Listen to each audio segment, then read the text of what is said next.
Hey everybody, Karen here. I've noticed that I do my other hand, so I'm going to switch over to my left. Anyway, I'm so happy to be back for another Wednesday live session with you. If you pop in here at any time, please just jot a little hello into the comments. Let me know you're here. And if you think this would be useful to friends and family, please share it. I'd love to expand the extension of this content. I'm always creating things that are designed to be of service to you in your family lives right now. And today we are going to do something helpful. It's called how to decode a trigger. So I work with a lot of people who are working through their own emotional and mental triggers. And our triggers come up really often with the people we live with, right? That's what we do for each other. We poke each other's tender, sensitive spots, and we all get triggered together, and we get to work through it together. And so I wanted to bring a little bit of awareness around the decoding of our triggered response to you right here today and guide you through an activity to do that.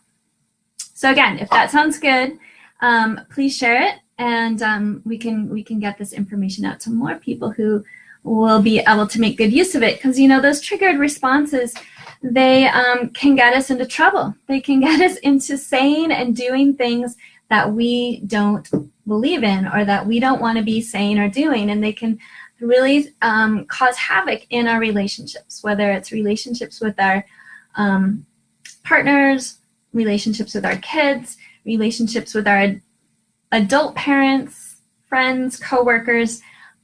Triggered responses can really create a lot of drama in our lives. So the more we can get under the surface of what's going on with our triggers and then take charge of that awareness and shift it, the more we'll be engaging with all the people in our life from a place of emotional intelligence and self-responsibility, self-regulation. Okay, so here's what we're going to do. I'm going to invite you to an activity. I'm going to guide you to the beginning of identifying an emotion, and we're going to talk about how to decode it. And then we're going to do the experience ourselves. We're going to bring a little bit of a process in to support that triggered emotion. And then I'm going to tell you why this is so important and how it's really going to benefit your family to do this activity for yourself regularly. Okay? Awesome. All right. So this is good for us in our parenting, but also when we consider that we are all reparenting ourselves all the time. Or at least we have the opportunity to reparent ourselves all the time. And by reparenting, I mean the opportunity to go and love up the aspects of ourselves, the inner children of ourselves that didn't get what they needed when we were growing up. None of us can get everything that we need when we're growing up because of the reality of life in this experience, in this planet, on this 3D reality. No parent can provide 100% of what every child needs. And so we all walk around with a little bit of baggage, some of us more baggage than others, of the things that we didn't get, the ways we coped and we managed and we survived when we were little. And but that baggage hangs out with us. It's in our energetics. They're like little energy balls hanging out in our system, and that's what we trip up against when we get triggered. All right, so every single trigger, every single time you get mentally or emotionally triggered, whether it's in a relationship with your child, in a relationship with a partner, in a relationship with the earth, with your elected representatives, with your neighbors, anytime we get triggered, that is an invitation to reparent yourself in a sense. You could think about it like that. There's an aspect of you getting poked that needs some attention, needs some care, needs some healing, and some integration. And so by bringing this activity forward, you're activating your self-healing capability. We're all healers, and you are the most powerful healer for your own self more than anyone else out there that you could access. All right, so this is essentially a self-healing activity. Okay, so Before we go into the activity, though, I want to kind of give you this overall view of how it's helpful to visualize the flow of emotions. So there's a pattern. We all go through emotional patterns. There's ebbs and there's flows, right? You know, we just like the earth has its own patterns, we are made up of the same elements as the earth, and we go through our own patterns, and our families go through patterns together, right? And relationships are always sharing patterns. So the pattern is that we have experiences in what I call heart zone. And that's when we're in coherence, we're aligned, we're connected, we're feeling good, we're thinking clearly, we're feeling peace and love and compassion and joy and all of those good feeling emotions. Okay, that's heart zone. That's the ideal place to spend most of our lives, you know. So think about, you know, your own experience of heart zone.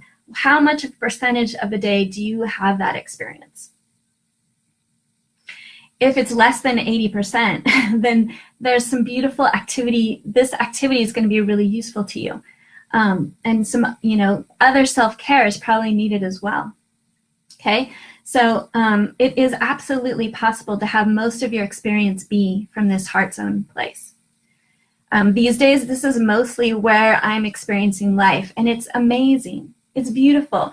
We create our reality when we are emanating.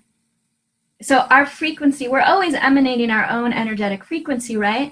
And that emanation creates our reality. So when you're emanating from the heart zone, that's the reality you're creating. You're creating an amazing life, okay? Now another zone is outer rim zone. That's like the opposite end of the spectrum. That's where we're triggered. That's where we're emotionally and mentally off-based, disconnected, misaligned. Our behavior, our language, our thoughts, everything is sort of off track. So that's when we start saying things and doing things that are not aligned with our true self. That's when we start yelling at our kids and being, you know, mean to our partner, or dropping things, or hurting ourselves by accident, or forgetting things, or, you know, that's when we're really stressed out. Okay, that's outer rim zone. Okay, and so compare the two. Heart zone, the energetic pattern that we're emanating and that we're experiencing is really coherent. It's really aligned, and there's this rhythm that's really balanced, right? And when we're in outer rim zone, it's like this frenetic, chaotic experience in our energy, and that's what shows up in our behavior and in our relationships. That's where we create a lot of drama. Okay, and in between the two is what I call the edge zone, and that's where we're not fully off track. We're not fully, you know, out of control with our emotions and in that mental, emotional downward spiral yet, but we're also not really in the heart zone yet either. We're sort of in this in between where we're kind of waiting for something bad to happen, or we're on edge. You know, our nervous system's a little heightened. We're not relaxed, we're not calm, we're not at peace. We're sort of like on edge. And, you know, think about your experience. How often do you spend, how much of your day are you in that zone? Whether a little bit, medium, you know, there's gradations of this, right? So just notice for yourself.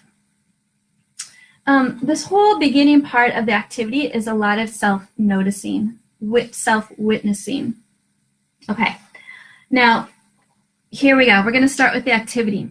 So I want you to think of an emotion, and I'm going to actually give you the emotion of anger. So think of the last time you experienced anger. Maybe it was yesterday. Maybe it was this morning. Maybe it was a week ago. Maybe it was last month. It doesn't matter. Maybe it was when you were 10. That's okay. Any moment you experienced anger that's coming to mind right now is perfect. Now, this is a DIY do-it-yourself at home activity, so stay away from the really traumatic stuff, the stuff that is rooted in potentially in trauma. We're going to be really gentle and careful here, so stick to the, you know, regular universal experiences of anger that we all bump up against as humans. So think of a time you felt anger. And I'm choosing anger because it's one that either we experience it, we're the kind of person who really goes into it and we experience real big rage, and it can be explosive and it can be kind of big and loud. Or we might be the kind of person who shies away from feeling big anger because we don't want to be that explosive experience, and we're afraid of hurting somebody, or we're afraid of hurting ourselves, or we're afraid of being out of control in that way. And so we might end up suppressing. Anger gets easily suppressed in our culture. So I'm kind of bringing this one up as and so that you can notice your experience with anger. That's the whole purpose of this, for you to notice your experience and take that data and go do something with it. So, all right, so notice where on that spectrum of experiences of anger is you, and then we're going to decode it. This is the decoding. So as you think of that moment, that in time, I want you to consider the thoughts that came up. Maybe the thoughts that are coming up now as you remember it.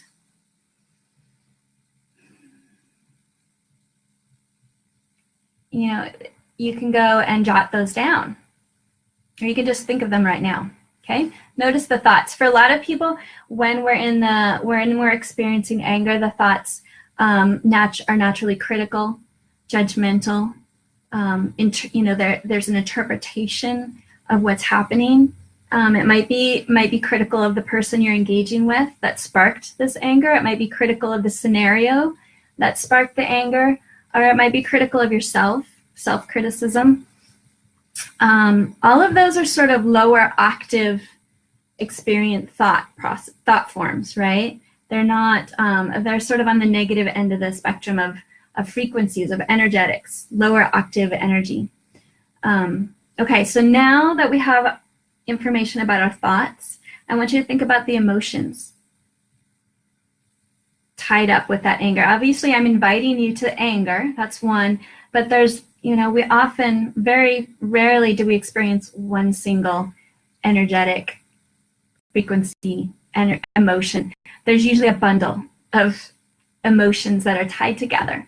So attached to that anger, what other emotions are showing up? And notice those. Just jot those down, or just think of, note them in your mind. They're probably of a similar frequency, right? We're not able to experience anger and joy at the same time. Those are, different frequencies completely. Now, other frequencies that are aligned with anger might be frustration, fear, sadness, grief, those confusion, overwhelm. Those are all of a similar vibration. Okay. So there's your bundle. And then the next thing I want you to look at are the sensations showing up in your body, the feelings. Now, a lot of people will notice the ones, from here and above first, because there's so much emphasis placed on our mental sphere, our mental experience. And that's okay, that's totally fine. So you might be noticing pressure in your head, tightness in your throat, a tingling at the back of your neck. Those are descriptors of sensation, right? Now, if you have somatic practices, if you have a really nice open relationship with the sensational experience of your body, you'll probably receive other messages. So you might notice other parts of your body that are experiencing this. So just notice what you notice. Where in your body is this anger? And what is the feeling there? So you might feel a clenching in your solar plexus, a flutter down the lower back, a tingling at your kneecaps. It's really, there's no way to do this wrong. You might feel any number of things. That's just data, and we just take it. We don't analyze it. We just receive it, right? Okay, so now you have the thoughts, the emotions, and the sensations. That's the data of this trigger. Okay, so Why is that important? How is this useful to us? That's such a good question, right? So as we take in the data, this really helps us develop our witnessing of self practice. And as we develop being a witness to our experience, we develop objectivity to the experience, right? And the more we can be objective about our triggers, the more we can disidentify with each of the components. Okay, so when we're caught up in the middle of the trigger and we're just like, kind of like, the first time you might have ended up at the ocean. When I was 9, I went to the ocean for the first time, and I remember that experience of being tumbled by the waves, and I didn't know what was up and what was down, and it was super exhilarating, but it was also incredibly frightening. That's what it is to be caught up in a wave of a trigger, right? So if we can pull back from that and witness the components of the trigger, we learn to disidentify with those components. So we remember, I am not my critical thoughts. I am not my bundle of emotions. I am not even the physical sensations in my body. All of those are waves rolling through my system, right? And what do you do at the ocean when you're caught up in a wave or you see a wave coming? You dive deep, right? You dive below the wave so you don't get caught up in that spin. Okay, so by stepping back and identifying or disidentifying with the wave, gaining objectivity, it's essentially we're diving below the wave so that we can steer it clearly. Okay, so I'm just checking my notes because I didn't want to go off track. I wanted to keep really on track with this because it's so useful. So when we do get when we identify with those components, when we start to believe the thoughts and we start to be the emotions, and we start to be all of those sensations, we're like living in that spin, right? That's when we get locked into that experience, and it's really hard to pull ourselves out. And we can keep it rolling and rolling and rolling. It's like we can't get off the roller coaster. We're just continually being tossed by this experience, okay? And it continues to disconnect us. So the only way to pull ourselves out of the outer rim triggered experience is to reconnect, realign, get reharmonized and rebalanced, right? And we're never going to be able to do that from our mental spin or our emotional spin. We're never going to be able to think our way out of it or feel, emote our way out of it, okay? If the thoughts and the emotions, the feelings are tied together, that emotion is going to continue to roll and roll, right?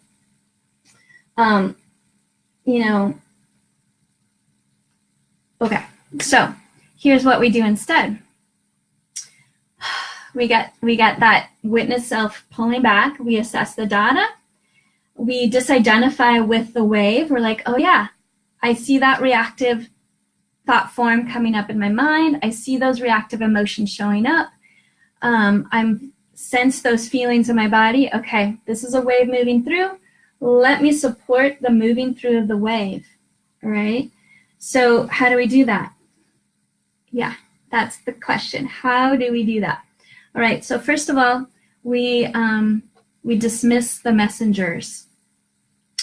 And that means we dismiss the story, the thought forms, the spark of what this trigger, how it began. We dismiss the people that sparked it, the scenario out there in the bigger world that sparked it. We dismiss the story that's getting sparked. We let that all go. And then we're left with the emotions. But if we are feeling an emotion, but we've already let go of the story and the thoughts, then actually the emotion dissipates and we're only left with the feelings in the body. Okay? If we're feeling an emotion, and it's feeling like intense sadness, then there's still a story connected to it. You know, the story that my dog just died. That brings up intense sadness when I think about the time my dog just died, right? But if I let that story go and I just feel whatever this wave is, then it's no longer actually sadness. It's just sensation moving through my body. Which means I've let go of the stress response in my neurology, and I can just let the feelings run their course and be done. Okay? All right, so let's do that together. Essentially what we're doing is we're going to give our attention to the place that needs it, and that's that place in your body. Where attention goes, energy flows. All right? And that's what we want. Emotions are energy in motion. They're just seeking to move out. They're seeking to wave on out. And so by giving our attention to that place where they're moving already, where they're already stationed, then we allow them to move. Okay? Where attention goes, energy flows. So feel that energy. We're going to set aside the story, right? Dismiss the messenger. Dismiss the people that were involved in the scenarios. And we're just going to be with the feeling. And notice where in the body again.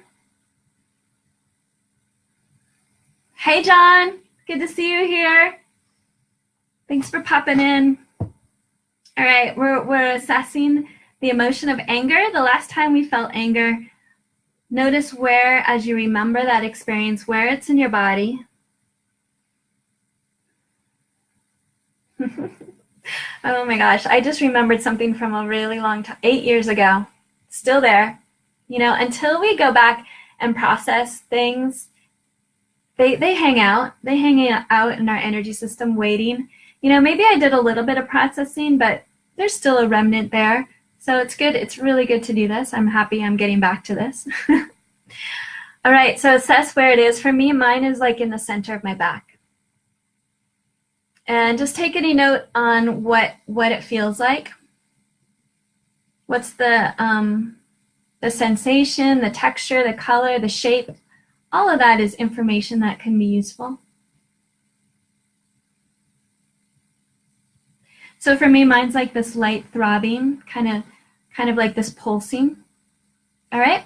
So all we do is we're going to just bring in some attention of acceptance. So just send gentle acceptance to that part of your body.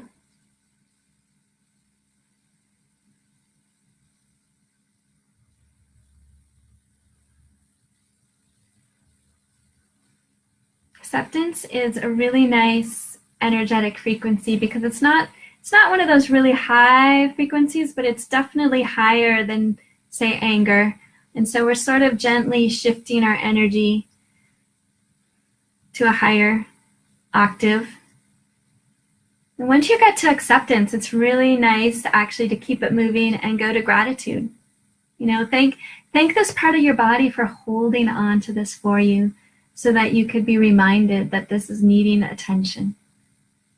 That there's this part of you that's waiting to integrate a little, this part of your energy that's needing some integration. So thank you, body, for holding this for us. Bringing it to our attention right now. Giving us the opportunity right now to do this self-healing. Okay, so a little gratitude. And then it's good to notice any shifts that happen as you bring your attention. Energy doesn't stay static. It's always moving and fluctuating. So you might notice some new information about that energetic sensation, about, you know, maybe it's dissolving, maybe it's fluttering, maybe it's bubbling, maybe it's flowing, maybe it's just, you know. And so this is something you can stay here and do until it feels done. You know, when we pay attention to our physical body and our sensations and give the attention that's needed to move that energy pocket, to allow it to shift, then our own body will give us the message back, the feedback, that to where to go next. Do we follow it? Do we follow it down to our knees? Do we follow it up to our shoulders? Is it gone? Has it shifted to something much more comfortable? All of that, just notice the data and follow. as long as you can. So I'm just going to pause it here because this is something you can take and run with later. You can continue this after this recording is done. Highly recommend that. I highly, ending your day with this activity is a really nice way to integrate anything that might have gotten stuck in your system during the day. But I do want to check back in on that memory and on that experience of anger that we started with. So just kind of go back in your thoughts on how you're thinking about it right now. What are your thoughts about that event right now as you remember it?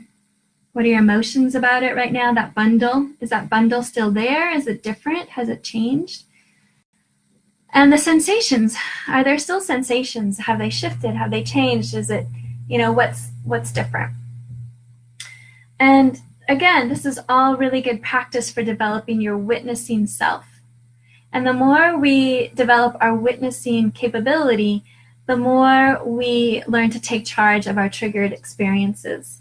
The more we take responsibility for our emotional health, and the more we're able to engage with more presence in our relationships, in our parenting, in our friendships, in our everything, right? All of our engagement. So this is really useful, especially in our family lives, because what we emanate into our energy field is what our family members absorb when they're engaged with us. Even when they're not engaged with us, this is like we emanate this 24/7, and our kids, even when they're not with us, they're tuned into our energetics. It's just the way it works with family, right? You can be away from your child right now and tune in energetically and have a sense of how they're doing. A sense, if you develop that intuitive ability, you'll have a stronger sense every time you do it. Anyway, but taking charge of your energetics and choosing what you're going to emanate into your energy field will really benefit your kids. If we're emanating, triggered energetics that are kind of that, frenetic, chaotic experience, even if we're in the edge zone and it's not that full on disconnect, but it's still a heightened awareness. In the edge zone, we often experience worry, concern. Those are lower octave frequencies as well. We don't want to be putting those out there in the mix with our kids, with our family. Much, much, much more beneficial to put out those higher octave frequencies of trust, compassion, love, gratitude, acceptance, joy, right? And so this practice that we just went through is all designed to take you back into heart zone as smoothly, as easily as possible. Okay, I think that's what I got for you today. I hope this has been helpful. I would really love to hear your experiences. It's one thing to take information in mentally, like maybe listen to this video. It's another thing to take action on it and try it and bring it into your embodied experience. That's what I really encourage you to do. We absorb so much here, and yet there's just so much that can be done when we embody the experience of what we take in and bring it all the way in and make use of it. Okay, so that's the inspiration, that's the encouragement. Yeah, I'm good. I hope you have a fabulous day. Sending you so much love, and I will see you back here next Wednesday. Okay? Mwah. Take good care.